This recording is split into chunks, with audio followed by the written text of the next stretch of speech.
Hi, I'm Susie Garden, and this is the Ageless and Awesome podcast.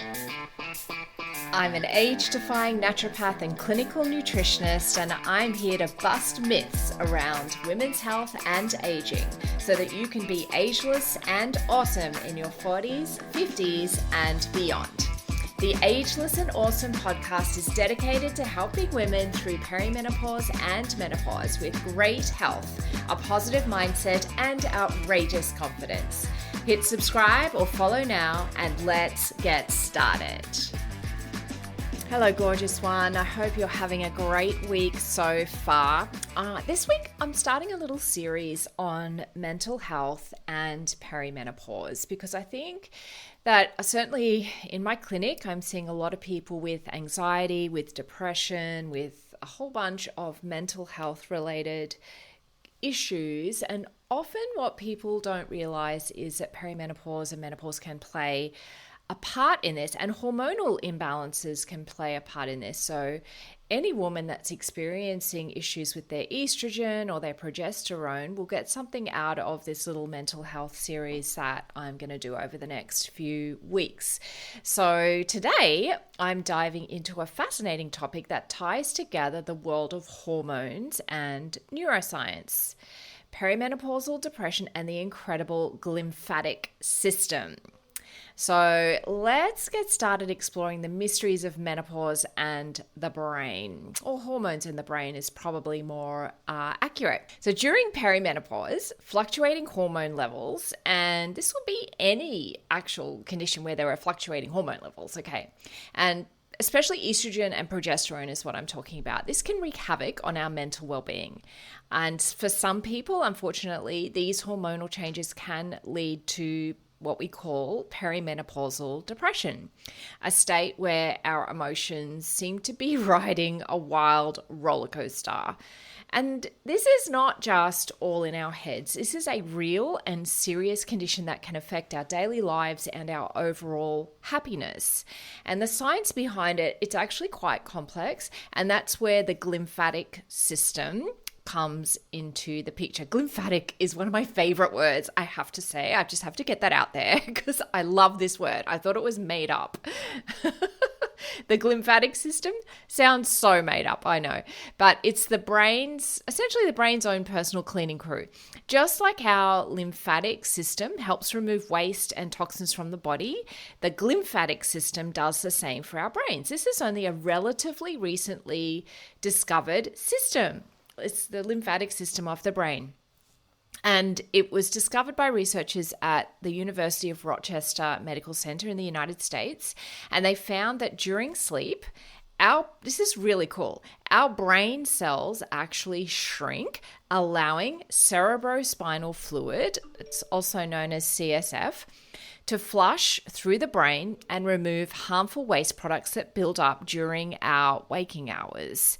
So it's kind of like a nightly power wash for your brain, and it leaves it refreshed and ready to take on the challenges of a new day. But here's the kicker. The glymphatic system is most active during deep sleep. And you know what I'm going to say, don't you? Guess what? Perimenopause often disrupts, and that is our sleep. And I have certainly been on the receiving end of that.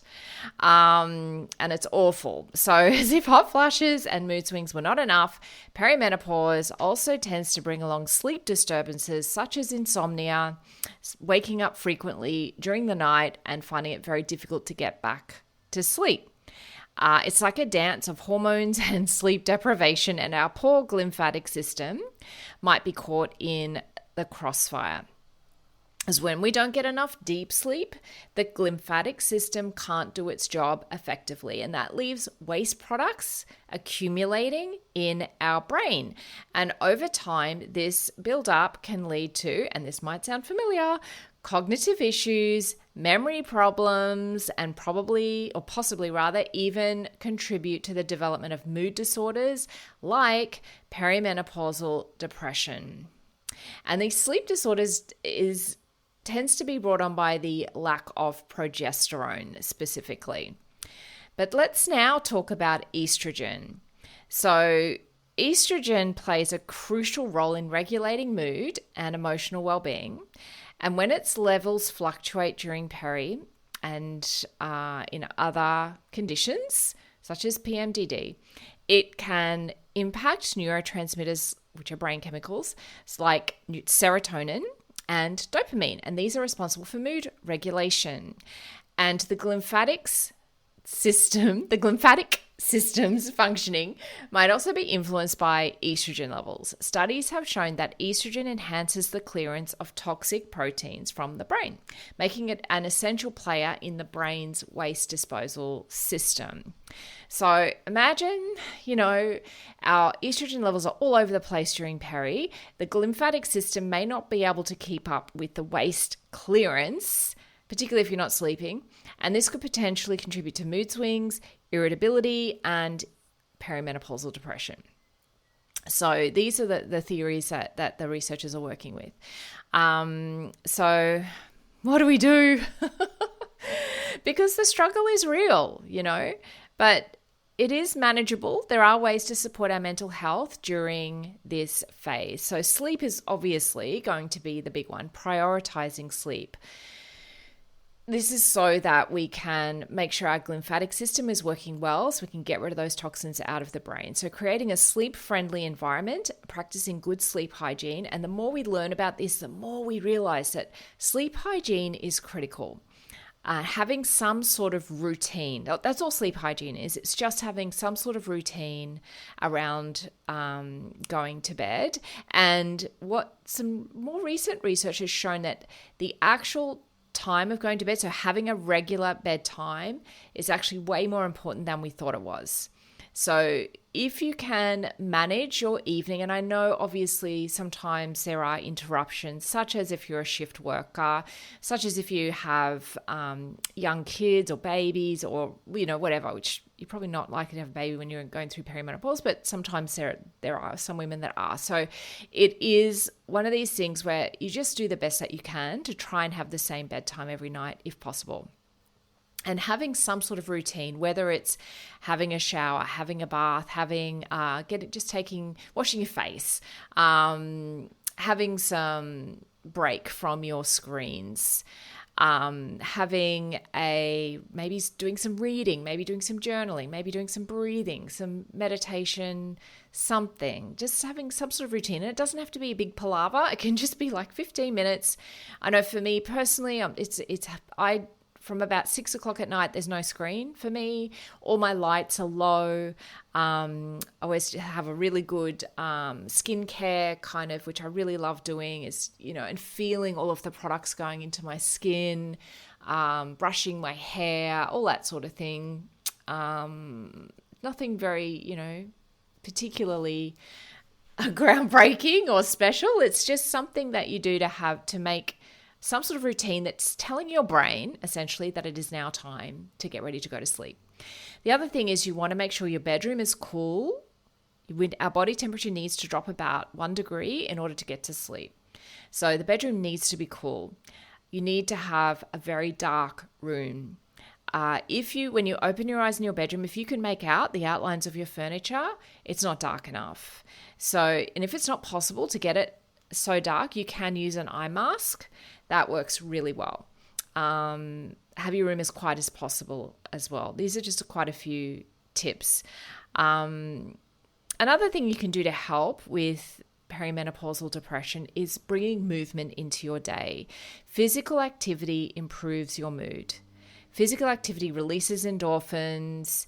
It helps with your brain health, your well-being, particularly if you can bring movement into your day that's outdoor. When you're in nature, if you're focusing on breathing at the same time, so something like yoga can be good for that, Pilates can be good for that, just going for a walk, dancing in your room, I've talked about before on previous podcasts, bringing some sort of movement into your day. It doesn't have to be a big exercise regime. It is literally having some sort of movement that you enjoy is critical.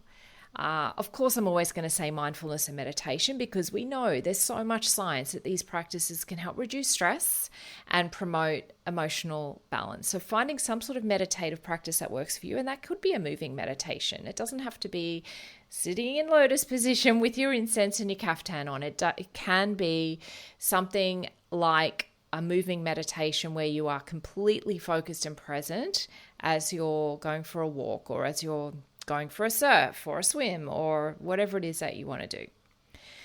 It's really important to seek professional help if you need to. Don't hesitate to reach out to a healthcare professional if you're experiencing persistent mood changes or depression. This is really important.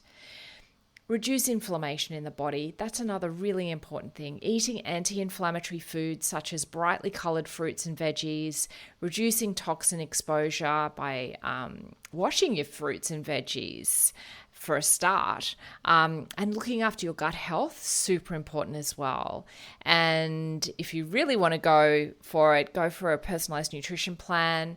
My GLOW protocol, it covers all of these aspects that I'm talking about today. So that might be something you want to check out at susiegarden.com. Also connection, that is a huge thing. Huge. I was just listening literally on the radio this morning on the news. There was a new study that's come out in Australia that says 1 in 3 Australians are experiencing loneliness, and it was 1 in, I think it was 15%. No, it was 1 in 6 are experiencing severe loneliness.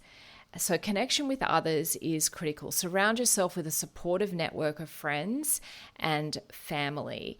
And it can be hard. You know, I've moved around a lot in my professional career, and it can be really hard as an adult to meet people and to make friends.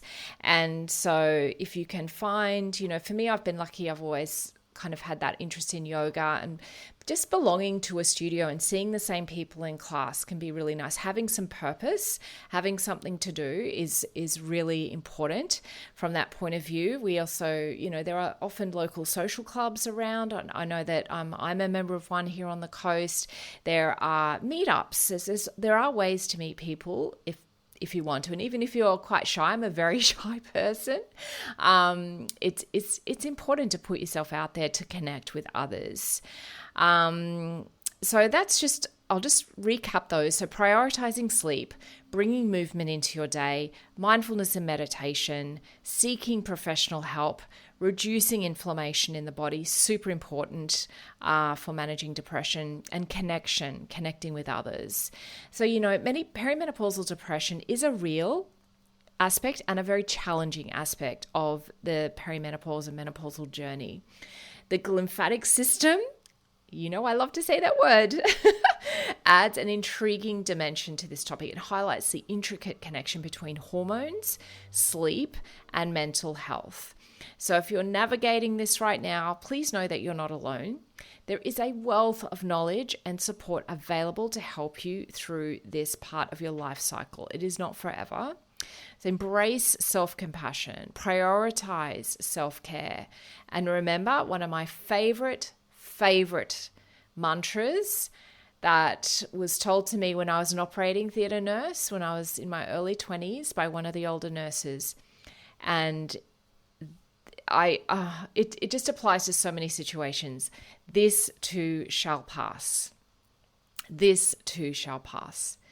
So any questions about today's podcast, please, I have my Q&A every Thursday. I always love to answer your questions. So please message me at Susie Garden Wellness on Instagram or through the Spotify app. I hope you've enjoyed today's podcast and that you've gotten something out of it. Please feel free to share it with your friends. I would love to know that this is helping people. And if you feel like writing me a review, I would really love to see that.